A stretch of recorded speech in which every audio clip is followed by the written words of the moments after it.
ഇത് മാസ് മോട്ടോഴ്സിൽ നിന്നാണ്. ഹീറോയുടെ passion plus ആണ് വണ്ടി. ജന സർവീസായിട്ട് ഇരിക്കുകയാണ്. സർവീസിൻ്റെ ഭാഗമായിട്ട് നമ്മൾ ബാക്ക് ബ്രേക്കൊക്കെ ചെക്ക് ചെയ്യാൻ വേണ്ടിയിട്ട് അയച്ചിട്ടുണ്ട്. നമുക്ക് ബ്രേക്ക് ലൈനർ നമ്മൾ കിടക്കുന്നത് പുതിയ ലൈനറാണ്. പക്ഷേ കമ്പനി ഒറിജിനലൊന്നുമല്ല, സൂപ്പർജിത്ത് എന്ന് പറഞ്ഞ കമ്പനിയുടെ കുറഞ്ഞ ലൈനറാണ്.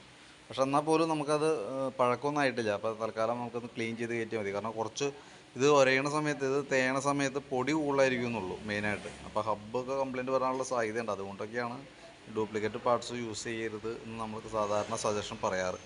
ഇതെന്തായാലും കിടക്കണുണ്ട്. അപ്പോൾ പുതിയതാണ്, വലിയ പഴക്കമായിട്ടില്ല. തൽക്കാലം കിടന്ന് ഓടട്ടെ. അത്യാവശ്യം തേമാനായിക്കുമ്പോൾ മാറ്റി നമുക്ക് കമ്പനി ഒറിജിനലായിട്ട് ഇടാം കേട്ടോ. പിന്നെ അതേപോലെ തന്നെ വീൽ ഡാമ്പർ റബ്ബർ പൊട്ടിയിട്ടുണ്ട്. അപ്പോൾ അത് മാറ്റി പുതിയത് സെറ്റ് ചെയ്യണം.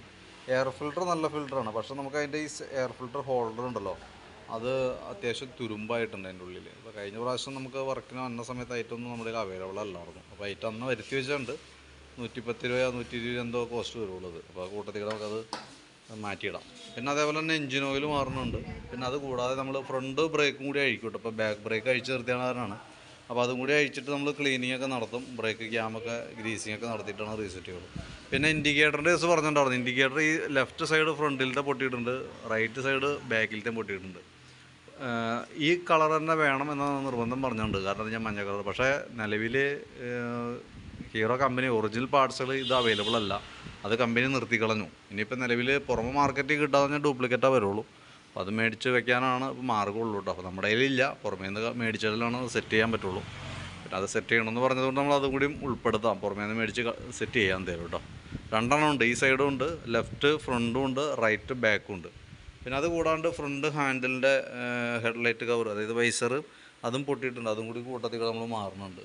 പിന്നെ നിലവിൽ സർവീസ് സംബന്ധമായിട്ടുള്ള വർക്കുകളുള്ളൂ. പ്ലഗ് ക്ലീൻ ചെയ്ത് തരുന്നുണ്ട്. പിന്നെ മേജറായിട്ട് വേറെ പ്രശ്നങ്ങളൊന്നുമില്ല. ബാക്ക് സൈഡിൽ നിന്ന് സൗണ്ടിൻ്റെ ഒക്കെ പറഞ്ഞിട്ടുണ്ടായിരുന്നു. ജസ്റ്റ് ആ ബോഡി വൈബ്രേഷൻ, ജർക്കിങ് സൗണ്ടൊക്കെ ഉള്ളൂ. അതല്ലാതെ കൊണ്ട് ഒരു കംപ്ലയിൻ്റ് എന്ന് പറയാവുന്ന രീതിയിലുള്ള പ്രോബ്ലം ഒന്നും കാണുന്നില്ല കേട്ടോ. അപ്പോൾ ഞാൻ അതിൻ്റെ ഏകദേശം ഒരു എസ്റ്റിമേറ്റ് നോക്കിയിട്ട് അതിൻ്റെ ഡീറ്റെയിൽസ് ഒന്ന് വാട്സാപ്പിലേക്ക് സെൻഡ് ചെയ്തിടാം. എത്ര എസ്റ്റിമേറ്റ് കോസ്റ്റ് വരുമെന്ന് നോക്കിയിട്ട് അതനുസരിച്ചിട്ട് നമുക്ക് ചെയ്യാം. ഡീറ്റെയിൽസ് വാട്സാപ്പിലേക്ക് ഇട്ടേക്കാം, നോക്കിയിട്ടൊന്ന് റിപ്ലൈ ഇട്ടാം. എൻ്റെ ഒരു കേസ് പറയാൻ വിട്ടുണ്ടായിരുന്നു. ഫുഡ് ട്രസ്റ്റൊക്കെ മാറുന്ന കേസ് പറഞ്ഞിട്ടുണ്ടായിരുന്നു. ഈ സൈഡ് ലെഫ്റ്റ് ഫ്രണ്ടും ഫുഡ് ട്രസ്റ്റ് ഡാമേജ് ഉണ്ട്. പിന്നെ അതേപോലെ തന്നെ ബാക്ക് സൈഡിലത്തെ റൈറ്റ് സൈഡ് പ്രശ്നമാണ്. Right side foot rest, rear foot rest complaint ആണ്. അപ്പോൾ അതും ഒന്ന് മാറ്റാം. അത് മാറ്റുമ്പോൾ എന്താ വെച്ചാൽ നമുക്ക് ഈ ഹോൾഡർ, ഈ എൽബോ ഇല്ലേ, അതും കൂടി നമുക്ക് മാറ്റിയിടണം കേട്ടോ. ഫുഡ് ട്രസ്റ്റ് ബ്രാക്കറ്റ്, എന്നാലാണ് അത് കറക്റ്റ് സെറ്റിംഗ് ആവുള്ളൂ. കാരണം അത് ഓൾറെഡി എന്തോ ഇതൊക്കെ എന്നിട്ട് വെൽഡ് ചെയ്തൊക്കെ വെച്ചാണ്. അപ്പോൾ തൽക്കാലം അതും മാറ്റി റീസെറ്റ് ചെയ്യാം. അതും കൂടിയും ഉൾപ്പെടുത്താം കേട്ടോ എസ്റ്റിമേറ്റിൽ. ഞാൻ നേരത്തെ വീഡിയോ എടുത്തപ്പോൾ അത് പറയാൻ വിട്ടുപോയതാണ്. ഓക്കെ.